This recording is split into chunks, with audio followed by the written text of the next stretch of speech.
नमस्कार दोस्तों। आज सुनिए प्रेमचंद की एक अत्यंत ही मार्मिक कहानी, सवा सिर गेहूं।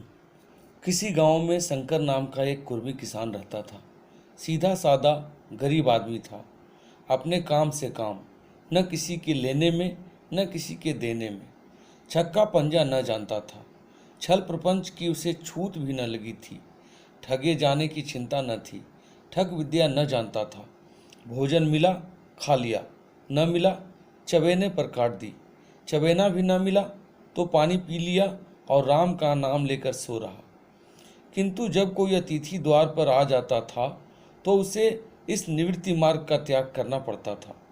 विशेषकर जब साधु महात्मा पदार्पण करते थे तो उसे अनिवार्यतः सांसारिकता की शरण लेनी पड़ती थी। खुद भूखा सो सकता था, पर साधु को कैसे भूखा सुलाता, भगवान के भक्त जो ठहरे। एक दिन संध्या समय एक महात्मा ने आकर उसके द्वार पर डेरा जमाया। तेजस्वी मूर्ति थी। पीताम्बर गले में, जटा सिर पर, पीतल का कमंडल हाथ में, खड़ाऊं पैर में, ऐनक आंखों पर। संपूर्ण वेश उन महात्माओं का सा था जो रईसों के प्रासादों में तपस्या, हवा गाड़ियों पर देव स्थानों की परिक्रमा और योग सिद्धि प्राप्त करने के लिए रुचिकर भोजन करते हैं। घर में जौ का आटा था, वह उन्हें कैसे खिलाता। प्राचीन काल में जौ का चाहे जो कुछ महत्व रहा हो, पर वर्तमान युग में जौ का भोजन सिद्ध पुरुषों के लिए दुष्पाच्य होता है। बड़ी चिंता हुई, महात्मा जी को क्या खिलाऊं। आखिर निश्चय किया कि कहीं से गेहूं का आटा उधार लाऊं, पर गांव भर में गेहूं का आटा न मिला। गांव में सब मनुष्य ही मनुष्य थे, देवता एक भी न था। अतएव देवताओं का खाद्य पदार्थ कैसे मिलता। सौभाग्य से गांव के विप्र महाराज के यहाँ से थोड़ा सा मिल गया। उनसे सवा सिर गेहूं उधार लिया और स्त्री से कहा कि पीस दे। महात्मा ने भोजन किया, लंबी तान कर सोए। प्रातःकाल आशीर्वाद देकर अपनी राह ली। विप्र महाराज साल में 2 बार खलिहानी लिया करते थे। शंकर ने दिल में कहा, सवा सेर गेहूं इन्हें क्या लौटाऊं, पंसेरी बदले कुछ ज़्यादा खलिहानी दे दूंगा। यह भी समझ जाएंगे, मैं भी समझ जाऊंगा। चैत में जब विप्र जी पहुँचे तो उन्हें 1.5 पंसेरी के लगभग गेहूं दे दिया और अपने को उरिन समझकर उसकी कोई चर्चा न की। विप्र जी ने फिर कभी न मांगा। सरल शंकर को क्या मालूम था कि यह सवा सेर गेहूं चुकाने के लिए मुझे दूसरा जन्म लेना पड़ेगा। 7 साल गुजर गए। विप्र जी विप्र से महाजन हुए। शंकर किसान से मजूर हो गया। उसका छोटा भाई मंगल उससे अलग हो गया था। एक साथ रहकर दोनों किसान थे, अलग होकर मजूर हो गए थे। शंकर ने चाहा कि द्वेष की आग भड़कने न पाए, किंतु परिस्थिति ने उसे विवश कर दिया। जिस दिन अलग अलग चूल्हे जले, वह फूट फूट कर रोया। आज से भाई भाई शत्रु हो जाएंगे। एक रोएगा, दूसरा हंसेगा। एक के घर मातम होगा तो दूसरे के घर गुलगुले पकेंगे। प्रेम का बंधन, खून का बंधन, दूध का बंधन आज टूटा जाता है। उसने भगीरथ परिश्रम से कुल मर्यादा का वृक्ष लगाया था। उसे अपने रक्त से सींचा था। उसको जड़ से उखड़ता देखकर उसके हृदय के टुकड़े हुए जाते थे। 7 दिनों तक उसने दाने की सूरत तक न देखी। दिन भर जेठ की धूप में काम करता और रात को मुंह लपेट कर सो रहता। इस भीषण वेदना और दुस्सह कष्ट ने रक्त को जला दिया, मांस और मज्जा को घुला दिया। बीमार पड़ा तो महीनों खाट से न उठा। अब गुजर बसर कैसे हो। 5 बीघे के आधे रह गए, 1 बैल रह गया। खेती क्या खाक होती। अंत को यहाँ तक नौबत पहुँची कि खेती केवल मर्यादा रक्षा का साधन मात्र रह गई। जीविका का पूरा भार मजूरी पर आ पड़ा। 7 वर्ष बीत गए। एक दिन शंकर मजूरी करके लौटा तो राह में विप्र जी ने टोक कर कहा, शंकर, कल आकर के अपने बीज बैंक का हिसाब कर ले। तेरे यहाँ 5.5 मन गेहूँ कब के बाकी पड़े हुए हैं और तू देने का नाम नहीं लेता। हजम करने का मन है क्या। शंकर ने चकित होकर कहा, मैंने तुमसे कब गेहूं लिए थे जो 5.5 मन हो गए। तुम भूलते हो, मेरे यहाँ किसी का छटाक भर न अनाज है, न एक पैसा उधार। विप्र, इसी नियत का तो फल भोग रहे हो कि खाने को नहीं जुड़ता। यह कहकर विप्र जी ने उस 1.25 गेहूं का जिक्र किया जो आज के 7 वर्ष पहले शंकर को दिए थे। शंकर सुनकर अवाक रह गया। ईश्वर, मैंने इन्हें कितनी बार खलिहानी दी, इन्होंने मेरा कौन सा काम किया। जब पोथी पत्रा देखते, साहित्य सगुन विचारने द्वार पर आते थे, कुछ न कुछ दक्षिणा ले ही जाते थे। इतना स्वार्थ! 1.25 अनाज को अंडे की भांति सेकर आज यह पिशाच खड़ा कर दिया जो मुझे निगल जाएगा। इतने दिनों में एक बार भी कह देते तो मैं गेहूं तौलकर दे देता। क्या इसी नीयत से चुप साधे बैठे रहे? बोला, महाराज, नाम लेकर तो मैंने उतना अनाज नहीं दिया, पर कई बार खलिहानों में सेर 2-2 सेर दिया है।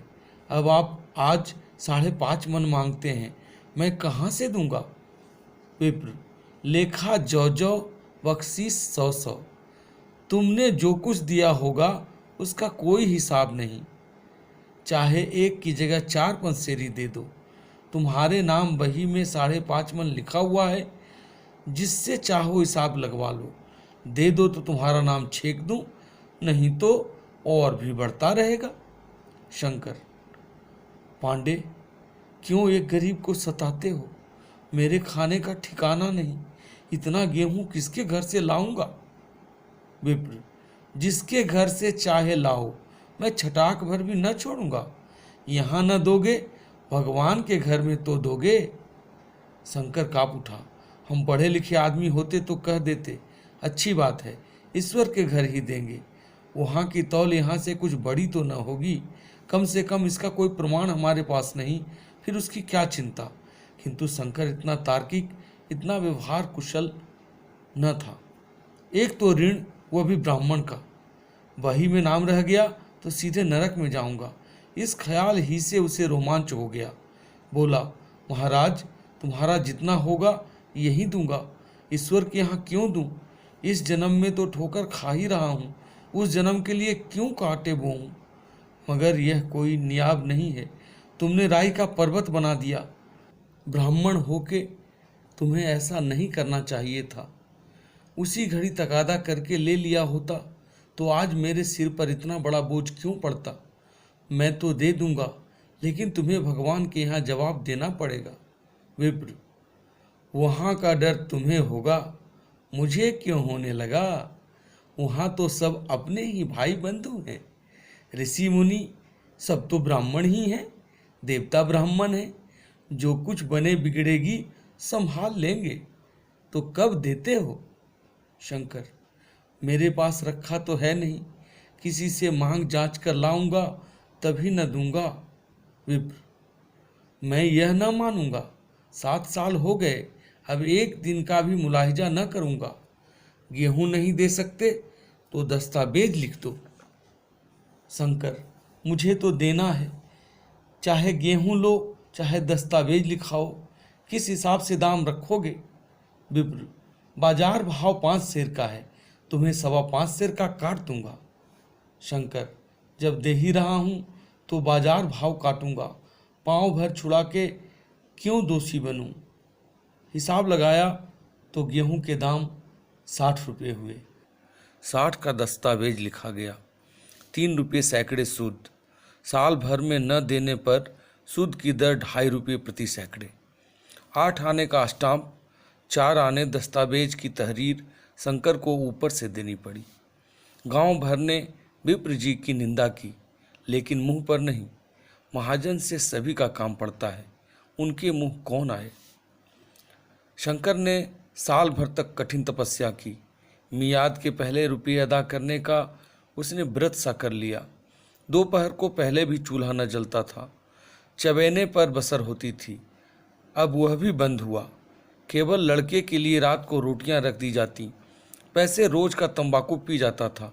यही एक व्यसन था जिसका वह कभी न त्याग कर सका था। अब वह व्यसन भी इस कठिन व्रत की भेंट हो गया। उसने चिलम पटक दी, हुक्का तोड़ दिया और तंबाकू की हाड़ी चूर चूर कर डाली। कपड़े पहले भी त्याग की चरम सीमा तक पहुंच चुके थे। अब वह प्रकृति की न्यूनतम रेखाओं में आबद्ध हो गए।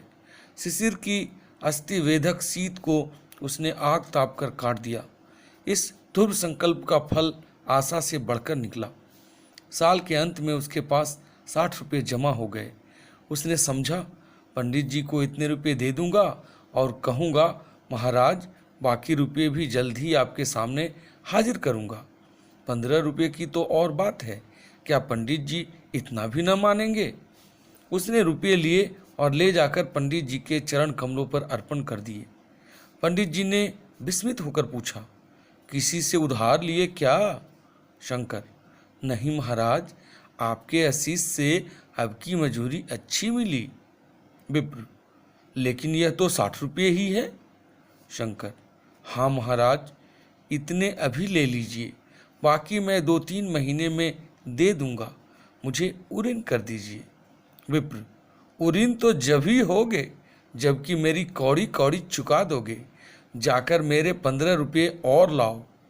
शंकर, महाराज इतनी दया करो, अब सांझ की रोटियों का भी ठिकाना नहीं है।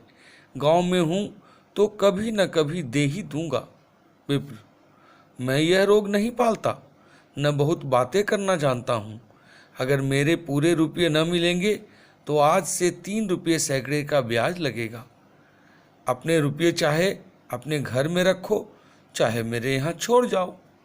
शंकर, अच्छा, जितना लाया हूँ उतना रख लीजिए, मैं जाता हूँ, कहीं से 15 रुपये और लाने की फिक्र करता हूँ। शंकर ने सारा गांव छान मारा, मगर किसी ने रुपये न दिए। इसलिए नहीं कि उसका विश्वास न था या किसी के पास रुपये न थे, बल्कि इसलिए कि पंडित जी के शिकार को छेड़ने की किसी की हिम्मत न थी। क्रिया के पश्चात प्रतिक्रिया नैसर्गिक नियम है। शंकर साल भर तक तपस्या करने पर भी जब ऋण से मुक्त होने में सफल न हो सका तो उसका संयम निराशा के रूप में परिणत हो गया। उसने समझ लिया कि जब इतना कष्ट सहने पर भी साल भर में 60 रुपये से अधिक न जमा कर सका तो अब और कौन सा उपाय है जिसके द्वारा इसके दूने रुपये जमा हों। जब सिर पर ऋण का बोझ ही लादना है तो क्या मन भर का और क्या सवा मन का। उसका उत्साह क्षीण हो गया, मेहनत से घृणा हो गई। आशा उत्साह की जननी है। आशा में तेज है, बल है, जीवन है। आशा ही संसार की संचालक शक्ति है। शंकर आशाहीन होकर उदासीन हो गया। वह जरूरतें जिनको उसने साल भर तक टाल रखा था आज द्वार पर खड़ी होने वाली भिखारिनी न थी, बल्कि छाती पर सवार होने वाली पिशाचनियाँ थी, जो अपनी भेंट लिए बिना जान नहीं छोड़ती। कपड़ों में चकत्तियों के लगने की भी एक सीमा होती है। अब शंकर को चिट्ठा मिलता तो वह रुपये जमा न करता, कभी कपड़े लाता, कभी खाने की कोई वस्तु। जहाँ पहले तमाकू ही पिया करता था वहाँ अब गांजे और चरस का चस्का भी लगा। उसे अब रुपये अदा करने की कोई चिंता न थी, मानो उसके ऊपर किसी का एक पैसा भी नहीं आता। पहले जूड़ी चढ़ी होती थी पर वह काम करने अवश्य जाता था, अब काम पर न जाने के लिए बहाना खोजा करता। इस भांति 3 वर्ष निकल गए। विप्र जी महाराज ने एक बार भी तकाजा न किया। वह चतुर शिकारी की भांति अचूक निशाना लगाना चाहते थे। पहले से शिकार को चौंकाना उनकी नीति के विरुद्ध था। एक दिन पंडित जी ने शंकर को बुलाकर हिसाब दिखाया। 60 रुपये जो जमा थे वह मिन्हा करने पर अभी शंकर के जिम में 120 रुपये निकले। शंकर, इतने रुपये तो उसी जन्म में दूंगा, इस जन्म में नहीं हो सकते। विप्र, मैं इसी जन्म में लूंगा, मूल न सही सूद तो देना ही पड़ेगा। शंकर, एक बैल है वह ले लीजिए, और मेरे पास रखा क्या है।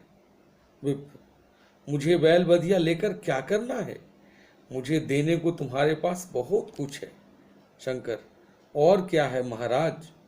विप्र, कुछ नहीं है, तुम तो हो, आखिर तुम भी कहीं मजूरी करने जाते ही हो।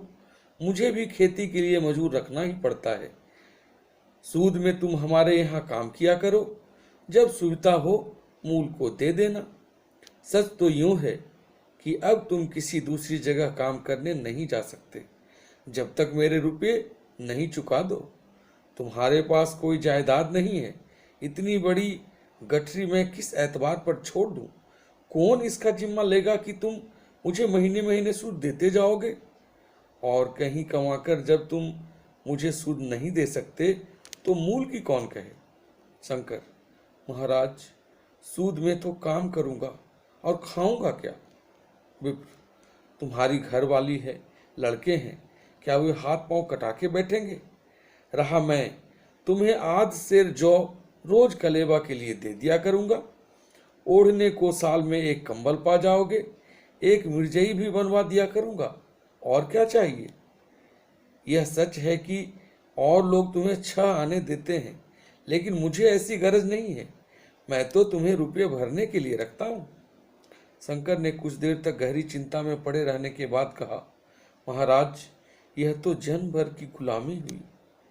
विप्र: गुलामी समझो चाहे मजूरी समझो, मैं अपने रुपये भराए बिना तुमको कभी न छोड़ूंगा। तुम भागोगे तो तुम्हारा लड़का भरेगा। हाँ, जब कोई न रहेगा तब की बात दूसरी है। इस निर्णय की कहीं अपील न थी। मजूर की जमानत कौन करता? कहीं शरण न थी। भागकर कहाँ जाता? दूसरे दिन से उसने विप्र जी के यहाँ काम करना शुरू कर दिया। 1.25 सेर गेहूं की बदौलत उम्र भर के लिए गुलामी की बेड़ी पैरों में डालनी पड़ी। उस अभागे को अब अगर किसी विचार से संतोष होता था तो यह था कि वह मेरे पूर्व जन्म का संस्कार है। स्त्री को वे काम करने पड़ते थे जो उसने कभी न किए थे। बच्चे दानों को तरसते थे, लेकिन शंकर चुपचाप देखने के सिवा और कुछ न कर सकता था। वह गेहूं के दाने किसी देवता के शाप की भांति यावत जीवन उसके सिर से न उतरे। शंकर ने विप्र जी के यहाँ 20 वर्ष तक गुलामी करने के बाद इस दुस्सार संसार से प्रस्थान किया। 120 रुपये अभी तक उसके सिर पर सवार थे। पंडित जी ने उस गरीब को ईश्वर के दरबार में कष्ट देना उचित न समझा। इतने अन्यायी, इतने निर्दयी न थे। उसके जवान बेटे की गर्दन पकड़ी। आज तक वह विप्र जी के यहाँ काम करता है। उसका उद्धार कब होगा, होगा भी या नहीं, ईश्वर ही जाने। और अंत में प्रेमचंद कहते हैं: पाठक, इस वृतांत को कपोल कल्पित न समझिए, यह सत्य घटना है। ऐसे शंकरों और ऐसे विप्रों से दुनिया खाली नहीं है। तो यह थी प्रेमचंद की एक बहुत ही मार्मिक कहानी, 1.25 सेर गेहूं। उम्मीद है आपको यह कहानी पसंद आई होगी। अगर आपको ऐसी कहानियाँ सुननी है तो कृपया हमारे चैनल को सब्सक्राइब करें तथा इस वीडियो को ज़्यादा से ज़्यादा शेयर एवं लाइक भी करें। धन्यवाद।